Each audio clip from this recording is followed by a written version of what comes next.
Ever since you began to build your empire, you've had a crutch to lean on. I swear in the name of Almighty God, I will take revenge on Tommy Shelby. That, my friend, is the finest opium in the world. Perhaps we can meet after you've spoken to your wife's uncle, Jack Nelson. Tommy Shelby wants to do business with Jack Nelson. So speak to your uncle and get me out of here. If he doesn't want to buy my opium, I will sell to the East Boston Jews. It's Ruby. She's not well. I'm coming up.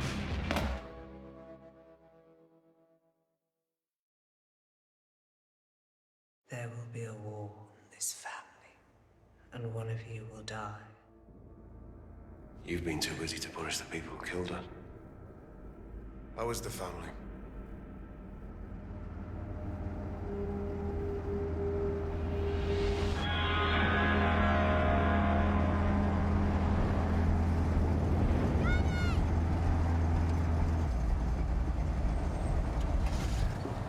Hello, Ruby. Come here. Miss you. Missed you. Missed you. There's a black Madonna. What present did you get us, Dad? Son. She's all better, Tommy. Came back for nothing. Glad you're back. Right. Before we do anything else, we're gonna go for a drive. Okay? Let's go. What about me? Yeah, you come too. Come on. Drive where? That's the driver takes to see Dr. Robert. Let's have a look at Ruby. Fine. The appointment is in 1 hour. You stay here, you can come. Right. Right, let's go.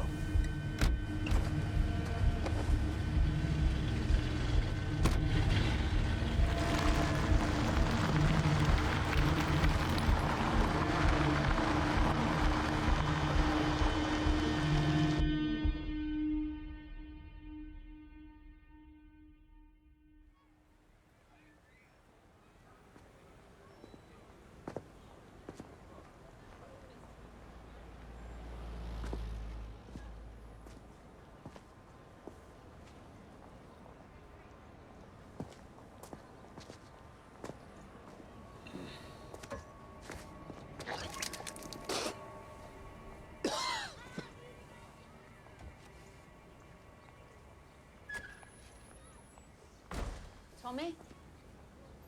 Yeah. It was all good. Everything was clear. That is a relief. That's a relief. Yeah. Drivers bring the car around. Hiya.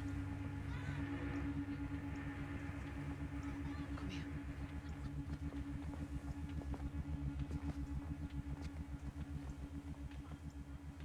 When did you last sleep? Not much since we last spoke on the phone. Now you know Ruby is all clear. You can sleep. Yeah. Because you're very happy that Ruby's results are clear. But still, you won't sleep. I will speak to Johnny, and I will speak to Esmeralda.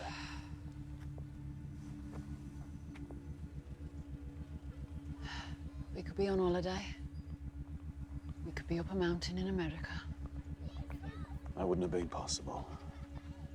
The man I'm dealing with, he's coming to London. I need to be there. No escape. We will escape, Lizzie. One last deal to be done. It'll be difficult. Difficulties are to be expected. This is why I must move from item to item.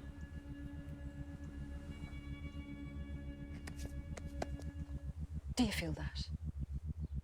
Do you feel anything? You know, you talk as if you're watching everything on a screen. When we go home, I'll give the kids to Francis, and then you and me will go to bed. And I will be the next item. That's how it feels now, Tom. Yeah. Everything on a list.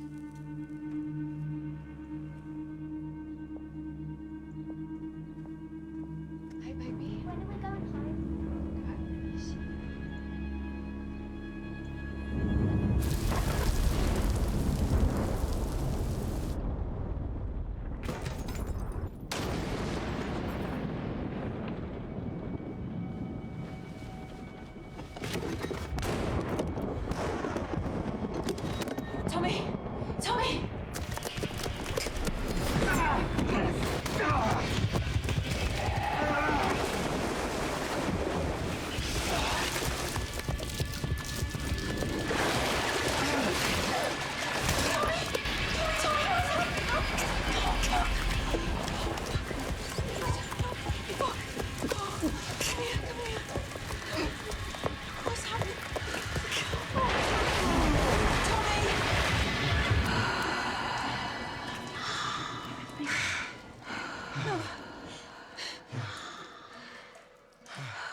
is 4 years, 1 month and 6 days since I had a drink. My head is clear. I am myself. Is this the first time? Once on the ship back, not as bad. Tommy, you need to see a doctor. I've work to do.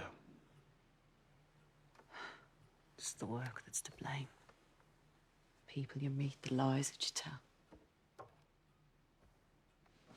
We gotta keep going until this Boston business is done. Then we rest. Then we Peaky Blinders fucking rest. Comrades, before we end this planning meeting and send you out into the rain, we have a surprise. He just arrived back from a trade mission to America. He came back early and he has insisted on addressing you volunteers in person. Comrades, your Labour representative for South Birmingham, Mr. Thomas Shelby, MP.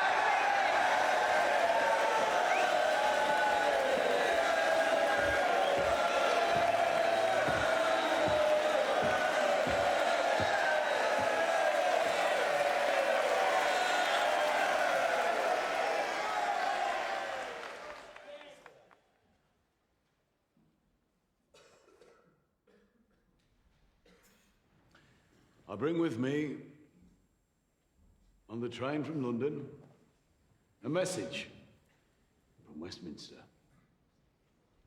No, not a message. Not a message. An instruction, in fact.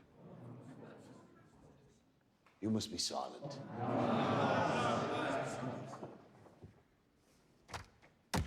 You must say nothing.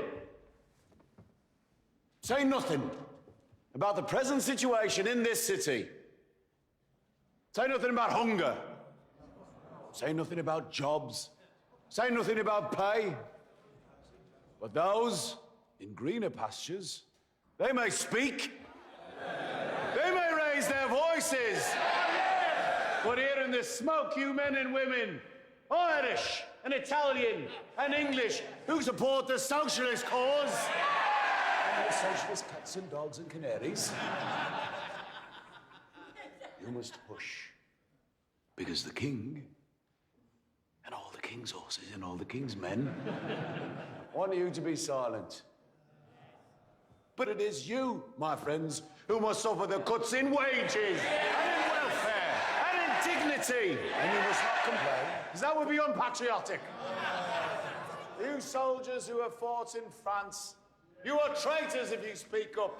You veterans of their wars, and their booms, and their busts, it is you who must take the blows and carry the burdens for the sake of those in greener pastures who bellow at you.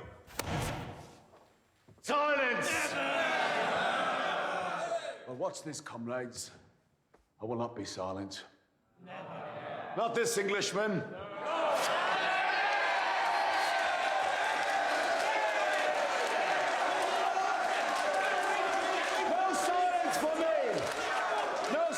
For me, because I have heard your voices when you come to me and tell me about the cries of your hungry children. And I will gather up every single one of those cries and I will take them with me on the train back to Westminster. And I will let them out of the bag in the House of Commons and let them try and silence that, eh?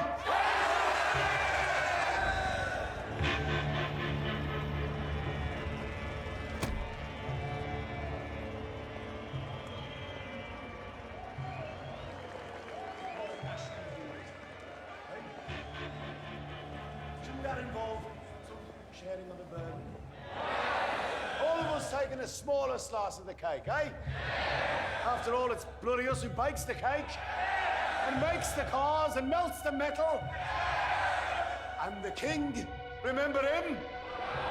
The man who ordered all of this. Shouldn't he be taking some of the cuts? Hey, some of the blow? Pain? Yes!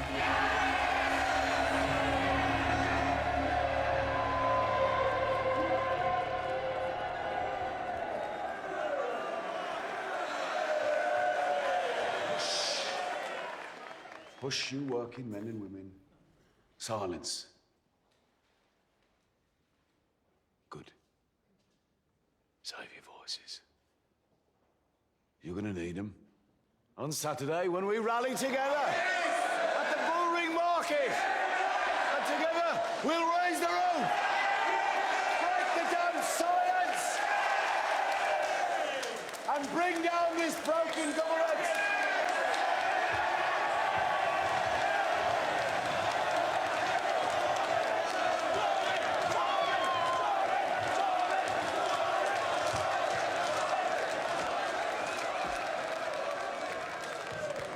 Thank you. Lorna McKee. Battalion Commander for Mana IRA. You missed the first and second act. Thank you for coming, Mr. Shelby. Thank you. Thank you. The third act was enough. You both have reasons to hate me and to want to seek revenge for the killing. Gypsy tradition. We do not mention the name of the dead in company.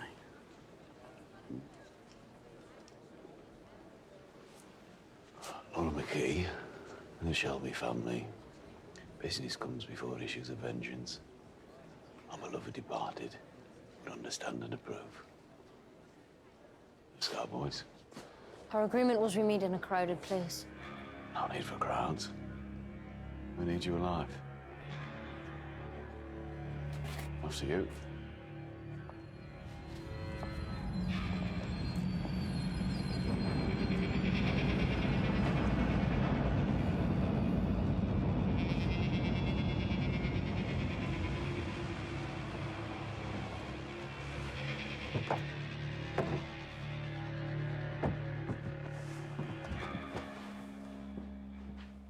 You know, Mr. Shelby, even though we've been doing business for a while, we've never met in person. You spoke with passion and compassion. You understand forgiveness, and you drink water. Yet I heard from many reliable sources that you have a reputation for moral turpitude.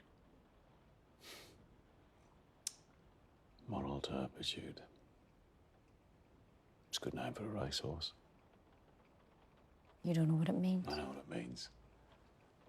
It means you fuck people. Fuck people over, don't give a fuck. It means you covet and steal and burn all principles for the sake of self-interest. Well, I'm changing. Lorna McKee, my organisation, is also changing.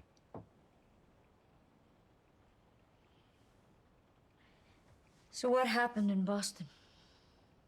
Jack Nelson said no. Are we accepting no as an answer? These are letters written to and by Jack Nelson over the last 3 months.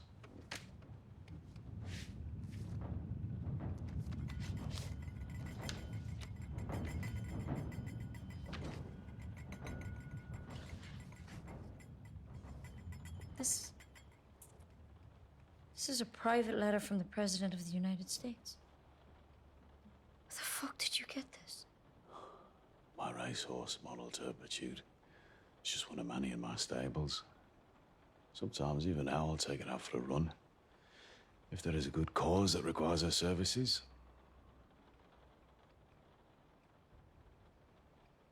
Jack Nelson's coming to London. Officially, he's coming to buy liquor import licenses.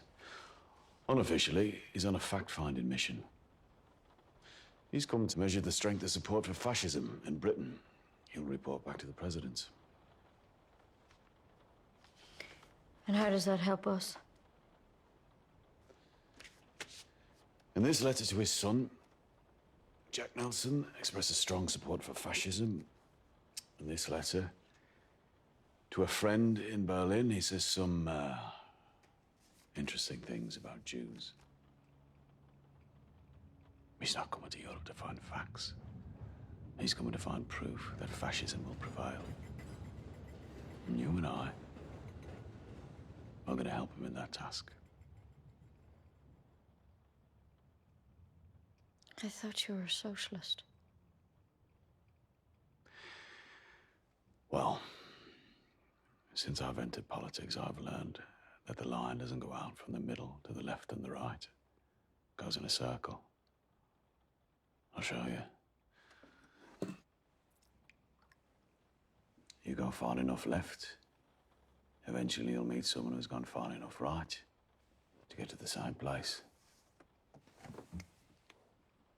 Working class socialists like me, working class nationalists like you. The result? National socialism. And that's me. In the middle. Just a man trying to make an honest living in a very dark world. You were friends in Dublin, Laura McKee, who were actively fighting for a fascist Ireland. And you were acting on their behalf, ain't you? When Jack Nelson comes to London, I can give him access to Oswald Mosley and to fascist sympathisers in the House of Commons and the House of Lords, on both sides of the divide. Fascism is quite the thing among the very best people. And with your help, I can also offer him Dublin. And you think this will allow us to ship our merchandise to Boston? Perhaps. There may be other benefits for your cause. All you have to do is sit with Jack Nelson and talk to him about a new golden age and let him put a pin in the map of Ireland for the President of the United States.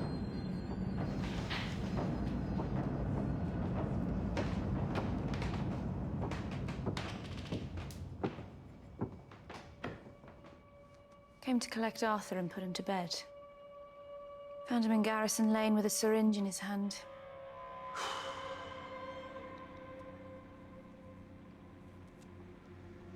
A friend loves it all time.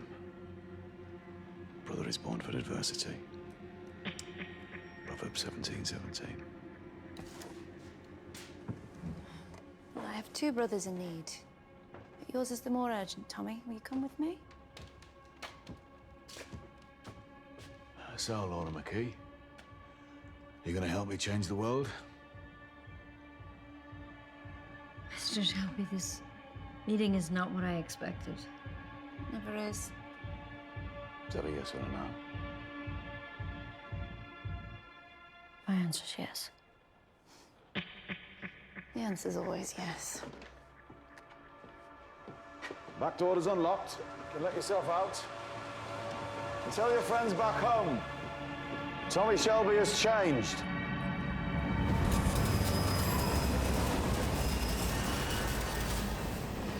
Where is he? I found him, the syringe was empty, sleeping it off on the cobbles. Shit, Tommy.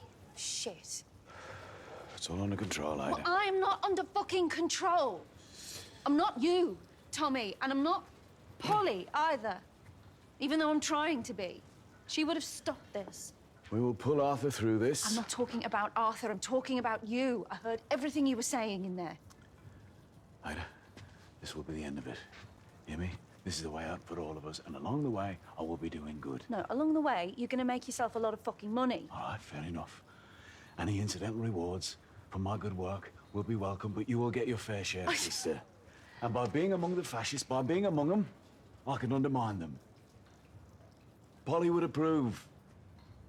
Beneath all the gold and diamonds and fucking mink and lace, she was a solid socialist.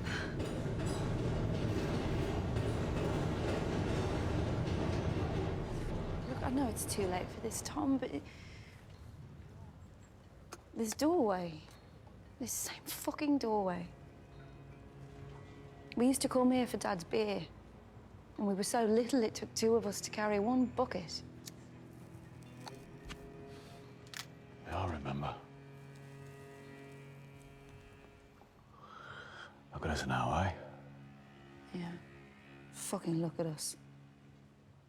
Take a good look, Tom, because one of us isn't going to be here for long. Fuck. Opium and presidents.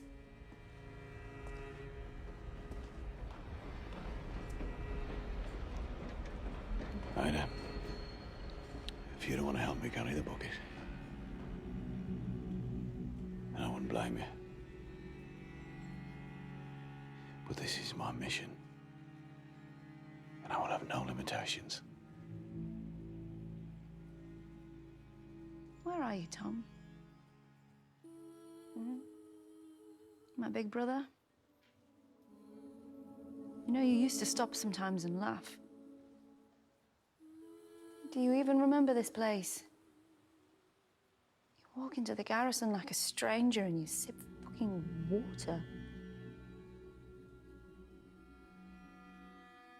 I'm alive, Ada. Yeah. And you're still looking for trouble big enough to kill you? Well, I think you might have found it. I have children, Tommy. You have to carry this bucket on your own. One brother half dead in the rain in Garrison Alley, and the other has no limitations.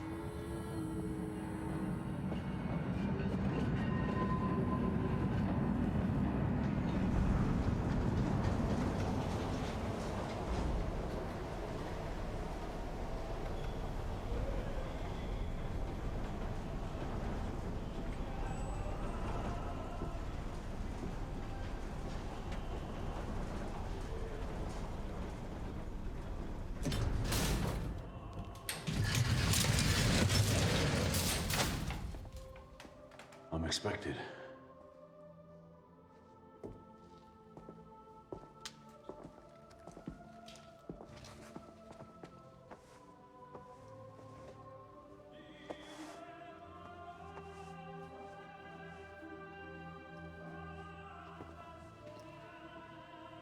Oh, and Mr. Solomon's no longer tolerates the smoking of tobacco in his presence.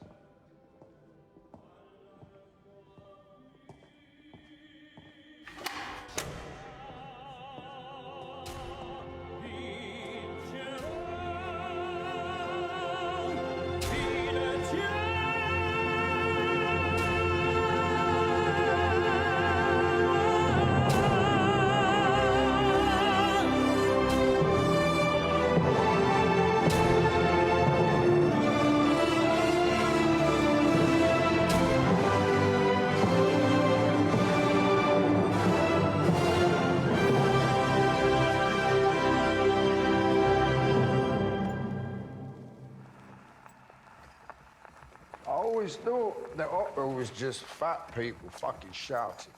Yeah? What do you think now? I think the sound of a tenor in full passion reminds me of crying out with Italian soldiers when they had my bayonet inside them. Ever since my own death, I have been somewhat haunted by it. Yeah, me. Right, instead of fighting these voices, I decided to write their songs down, you know, and turn them into an opera of my own. Do not like that. No, no. Were you not told that I have a condition? Well, I was told, Alfie, is that you have withdrawn and that you spend your days alone obsessing about opera singers. Opera's not fucking singing, is it?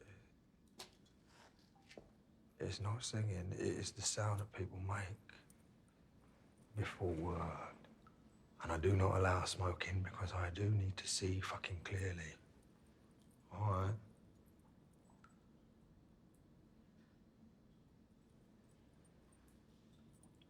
What, do you sense weakness in it as well? Not a sense of weakness, no, Alfie. What? A certain knowledge of it. Since you've been sat here writing your opera, a member of your family has died. Charles Solomon's your uncle. He ran all the narcotics, bootlegging, prostitution, gambling syndicates out of East Boston. But last January, poor old Charlie, well, he was shot in the Cotton Club in the lavatory by men that you know, and yet you did nothing, Alfie.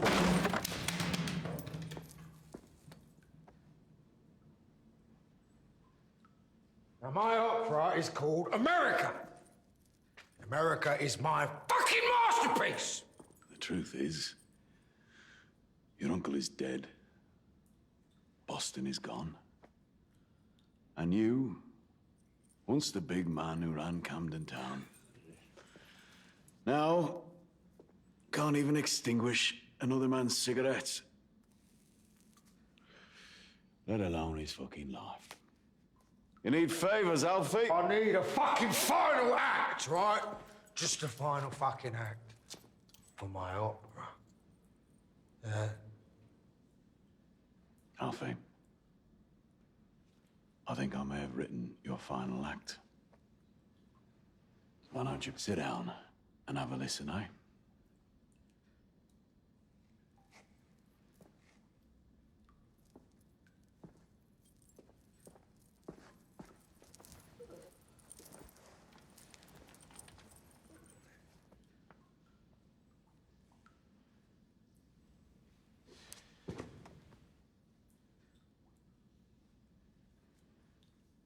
I have 5 tons of pure, refined opium sitting in one of my warehouses in Liverpool.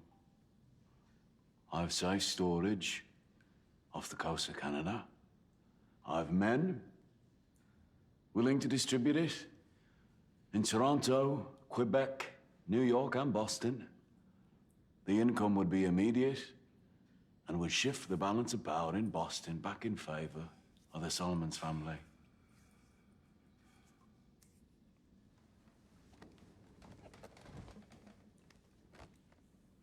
In the final act that I'm giving you, Alfie, it is you who takes the revenge. What would you sell? The Irish are being difficult. The Italians are not an option. Also, Alfie, you are my friend. Did you give me credit? No. I will take property. You own half the warehouses in Camden. I'll take if knock them down. Build houses for the needy and the deserving.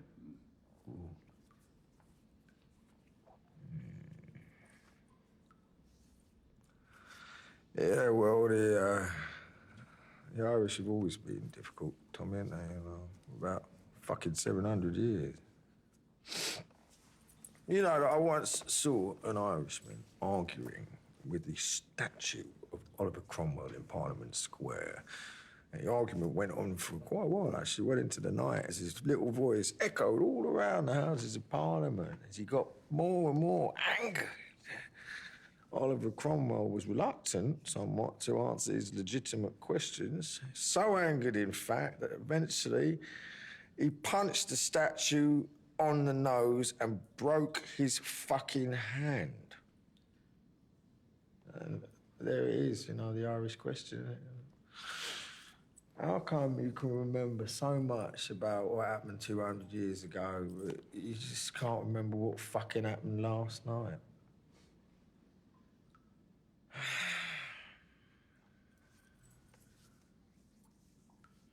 How much is a ton? Johnny? Only me today. Jack says a few more weeks. And you'll be free. When do you travel to London?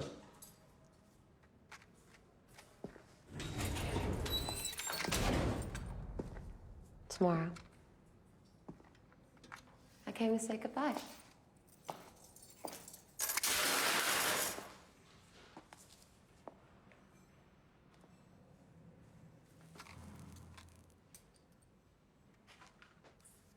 When you go to London, stay away from the devil. Block your fucking ears if you have to. I'll be with you, Michael. I've been thinking about you. Only you.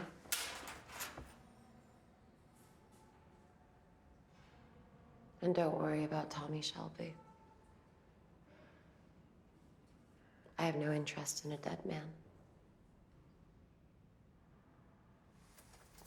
Jack says he has to die. Well, you tell Jack to wait. If anyone's going to kill Tommy Shelby, it's It me. will be you. I know. I told Jack, and Jack said, okay. Let the kid do it. And in return, he can collect the cash that Tommy won't. $5 million. The devil will be dead. The future belongs to us. Oh, and Michael. Every night, midnight in Boston, 5 a.m. in London, I'll be wide awake in my big, wide bed. And you'll be wide awake in this prison cell. And our souls will come together and we'll fuck. I won't need an alarm clock. And you won't sleep until I'm done. Midnight, folks, 5 a.m.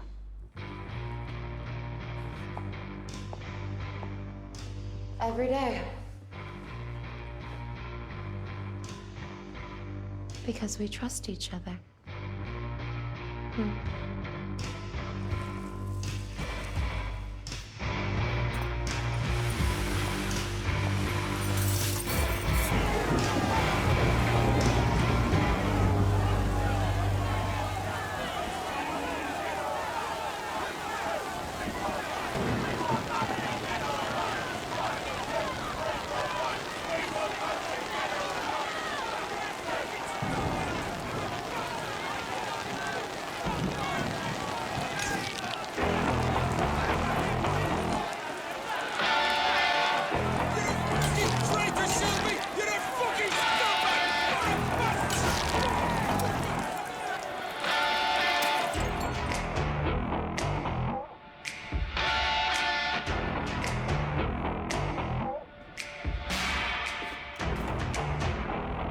Darker. Bluer. Sharper. Also from below.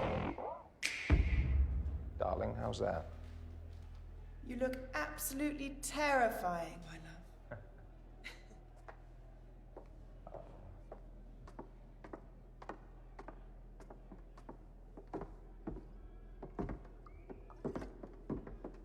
Fuck lipstick. Fun. To launch the ship.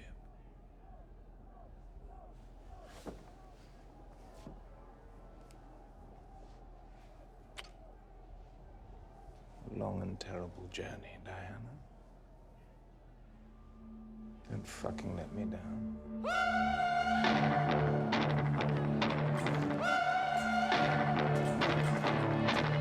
Mr. Shelby! Mr. Shelby! Are you there? Sir. May I ask why a socialist MP would attend a fascist rally, sir? Let him in. Let me answer the question. Mr. Mosley's constituency borders my own. We've worked together in the past. He was once a socialist himself. My role here tonight is to act as a bridge between ideologies. I'm in the middle. Mr. Shelby, you won't share the platform with Mr. Mosley? Will you be sharing the stage with him tonight? No, I'm simply here to remind my friend Mr. Mosley that the way of the British people is compromise. You can print that, pal. Fucking rag.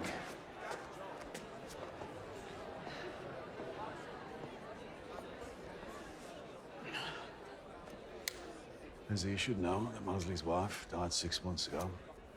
So give him your condolences, will you? Tonight, he'll be here with his mistress, who is apparently a lady of some standing. He's given him great comfort in his time of grief. Fuck off, you dozing bastard! Move out my fucking... What is Arthur doing here? Mosley invited him, I agreed. Arthur made me a promise, which he appears to have broken.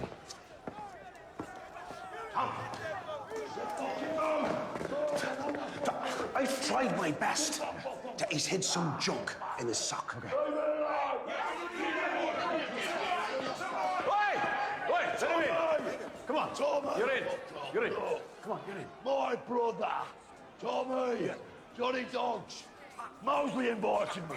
He said, wear a black fucking shirt. Here you are. I said, I look like every other bastard. Lizzie, Come on, for fuck's sake. you're an angel. I know I'll fucking let you down. I'll fucking let you down. I know I have, all right? I fucking said sorry a million times. I'll say it again. I'm sorry, all right? Yeah. Fucking sorry. Look at Johnny Dogs for the fucking side of him. Looks like a fucking white. Oh, shut up. Get me a fucking drink. Johnny, take your shirt off and give it me. Oh, for fuck's sake. Come on, take your fucking shirt off and give it me now. Get it off. Arthur, this is my fault. This is my fault. Remember, when we voted on getting involved in the opium trade? You voted no? I said no. Remember? I overruled you. I've not been here, I've been away. Where you been, And Ada tells me you've been hanging out with Mosley. Yeah, it's Mimic. Yeah? And his big, beautiful fucking house. And they parties there in Belgravia. And they give me fucking respect. Yeah, what do you give them? Snow and junk from the company warehouse. Look at your brother. Half of you's gone. Half of you's gone.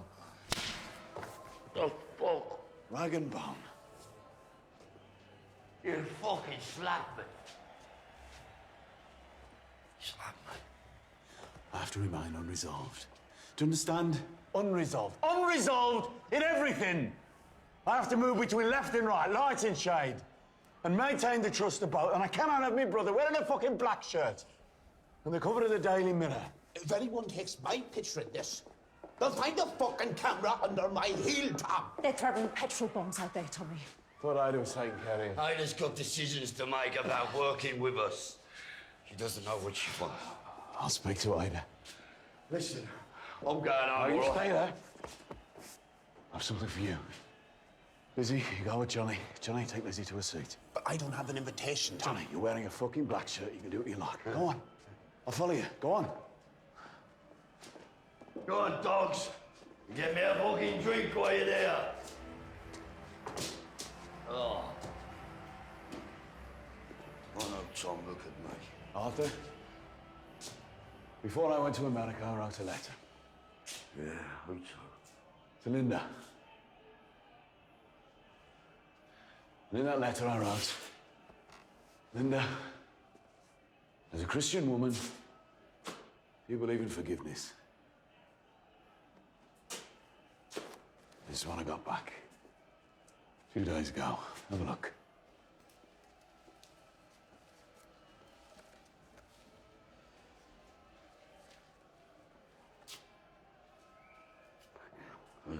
As a Christian woman, I do believe in forgiveness. Yeah, and the word do is underlined. Arthur, I'm not Christian, but I also believe in forgiveness. You get yourself clean. You stay clean for 2 weeks. I'll write Linda another letter. Because I know where she is. First, I need you back. I need my brother. Got a lot to do. I need someone to do the real work. Yeah. Yeah, look at your smile, Tom. Look at your smile, brother. It's been so long. Come on, let's see what this bastard has to say. Come on. All right. Come on. Yeah, good. He's a bastard at all, Tom. Black shirts and Jews. Here we go. Here we fucking go. You stand in the middle and do nothing, Tom. With a fucking me. Where you go, dancing?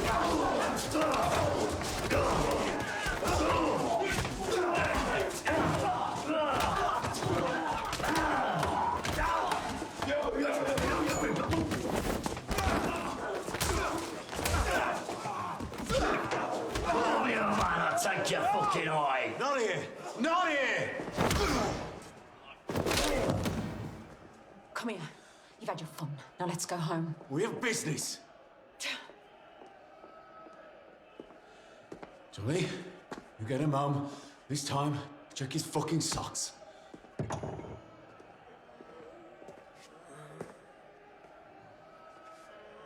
Sake.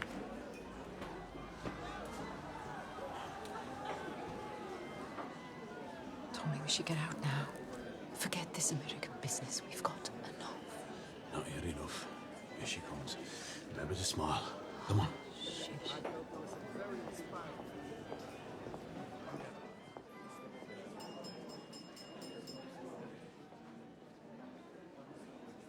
Ladies and gentlemen, tonight he has truly earned your adulation. The future Prime Minister of this great country, Sir Oswald Mosley.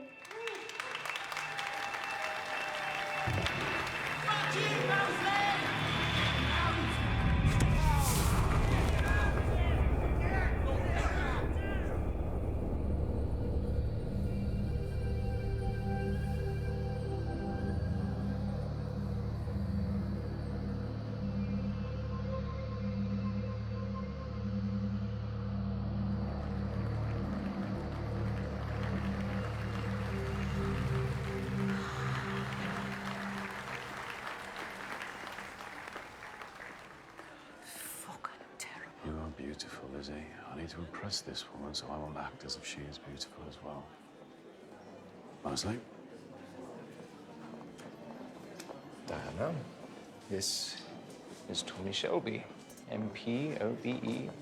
Mr. Shelby, Lady Diana Mitford. Oswald's most recent and last ever mistress. This is my wife, Lizzie Shelby. Beautiful earrings. Oh, I stole them from Tiffany's. Actually, he bought the earrings in Paris. We were in Paris on our honeymoon. God, I hate Paris. Hey, you prefer Berlin? Oswald and I are going to marry there, aren't we, Oswald? Honestly, I have business to discuss. Perhaps you and I could find someone a bit quieter, eh?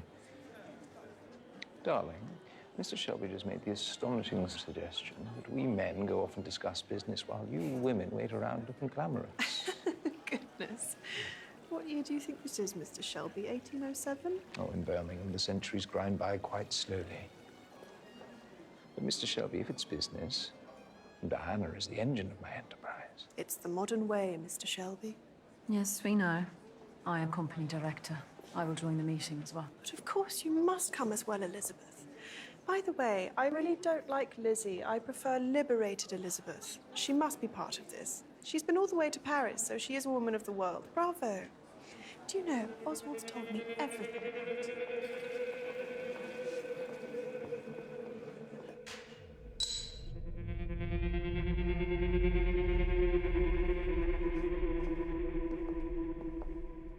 Only 3. Because I know these days Mr. Shelby doesn't. Our friend in Berlin doesn't either. Well, they have that in common at least. Oh, I imagine they have lots in common. Report to me, Shelby. Officially, Jack Nelson is in London to buy import licenses. And unofficially, he's Roosevelt's envoy. Well, as you can see from this private letter, he is far from a neutral point of view. Look at the bottom of the second paragraph. Individually, Jews are fine, but as a race, they stink.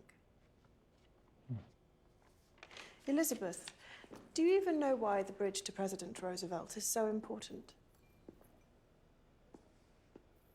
Actually, no. I don't really know much about this business at all.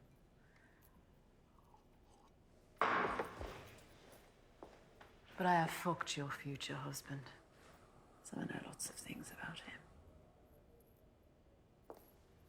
Tommy, I'll be outside. Well done, Elizabeth. Do you people want to meet Nelson or no? Mr. Shelby, from now on, can I call you Thomas? If you like. Of course we would. And we are very grateful for your efforts.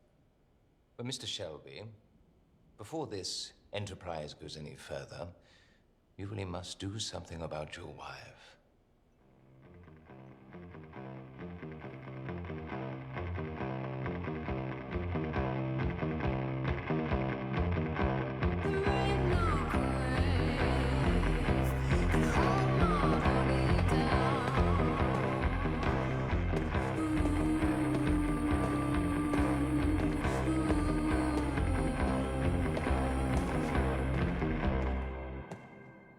Shelby.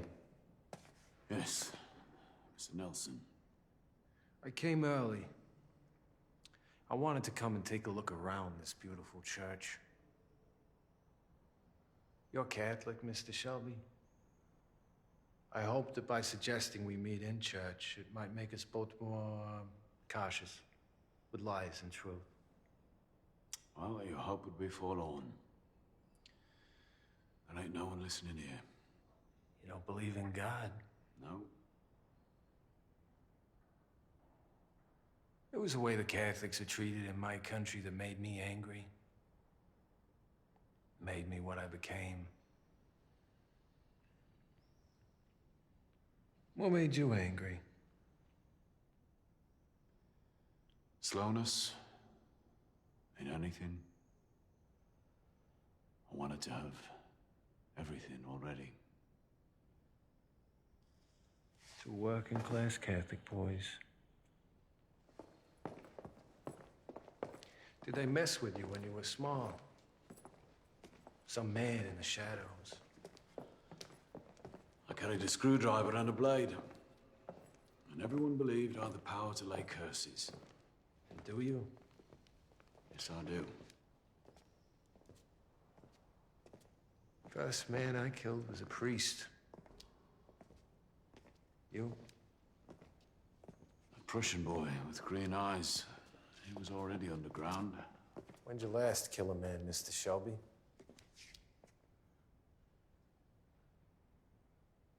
Four years ago.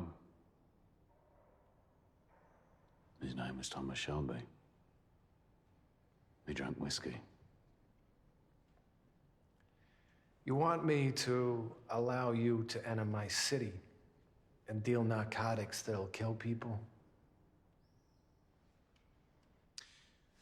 You deal in whiskey, Mr. Nelson. I recently read a report by the Vatican, actually, which said that whiskey disproportionately kills more of our Catholic brothers and sisters, whereas opium is the sedative more often chosen by Protestants and atheists. In return, there are people in England who you think I should meet? Yes. Yes, like minds. I'm here to buy import licenses for booze. The booze of the blue blood elite. In America, we like labels and aspiration. Well, I have a brand of my own vodka and gin. You can add that to your portfolio. I hear Shelby labels are favored by the working class. Indeed, a fact of which I'm very proud. They say you're a poet, too? No. Only read it. There are some people in this country who I'd like to meet. Fascists. Not the ones in boots and black shirts, the ones in tuxedos. I know men who are friends of the cause. I also know men who are enemies of the cause. For many years now, I've been working closely with Winston Churchill in many different capacities. I have his trust. He is opposed to the rise of fascism. You, I believe, see it as inevitable. Well, I can give you men of influence who support your cause. I can also offer you a full report on Churchill's strategies. All this in return for access to South Boston? Alternatively, you can take on Churchill on your own, without my intelligence. And I can sell me opium to the Jews.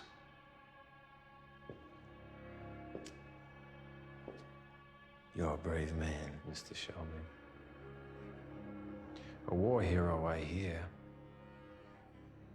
Every war hero I ever met, they're just someone who wanted to get themselves killed. Do we have a deal, Mr. Nelson?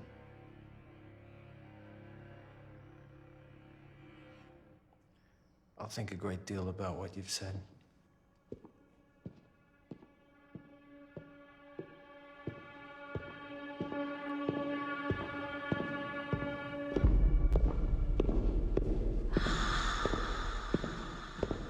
Ruby, have you finished your spelling, love?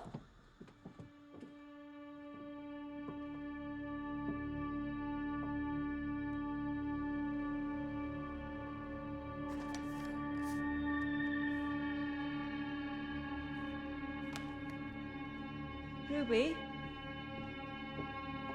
Ruby?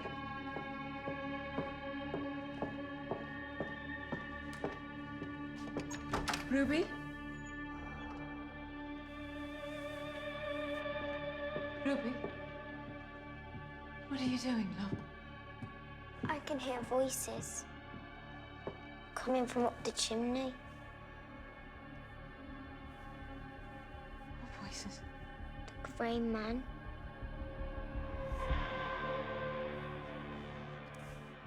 Gentlemen, Mr. Thomas Shelby, Birmingham South. Mr. Speaker, I was raised in a family that endured living conditions that would test the morality of even the most virtuous. Indeed, even the best of us would have our virtues trounced and thwarted by life in the meanness and the bitterness of an overcrowded British slum. What would you know about virtue?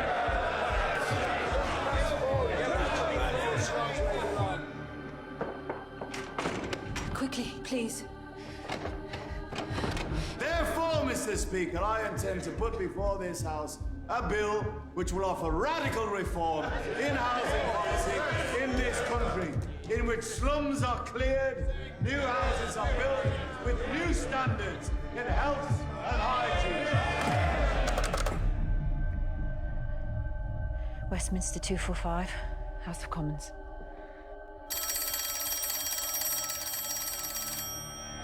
The time has come for change. The people have had enough.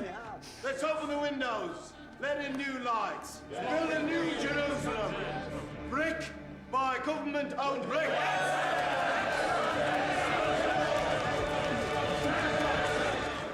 Into there.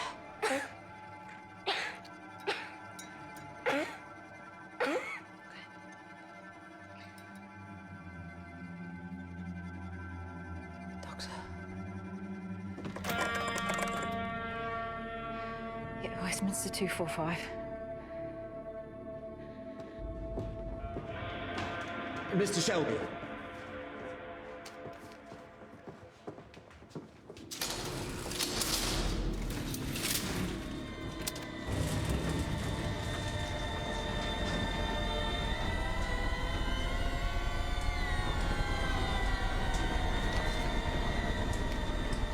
Dig more. I'll bang and bang over and over again. How was the fellow? And one of you will die. He's staring at me, Daddy. A man with green eyes. Can you stop the voices? There are no voices, my love. It's the grey man. He says he's coming for me. And he's coming for Daddy as well.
Mr. Shelby? Everything's fine. Everything's fine.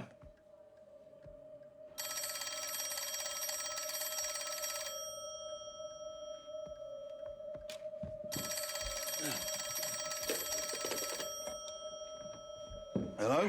Tommy. Tommy, she's the temperature of 101 and nothing is working. Just get here now. Is he? Please. Is he?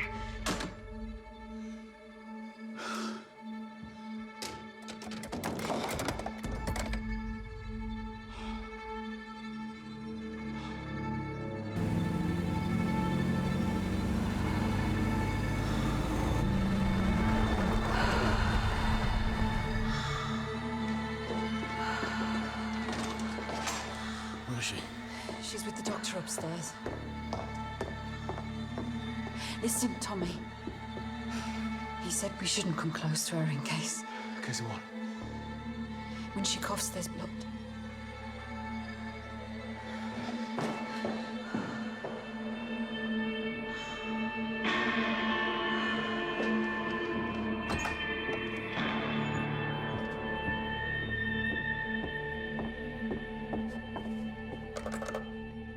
Matilda, put me through to the number I gave you for Esme Shelby Lee.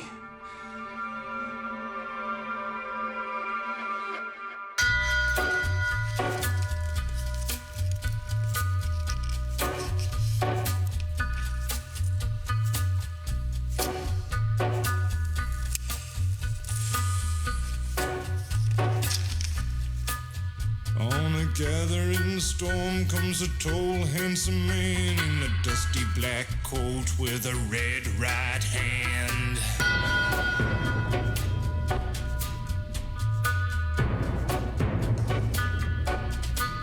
His shadow is cast wherever he stands. Stacks of green paper in his red right hand.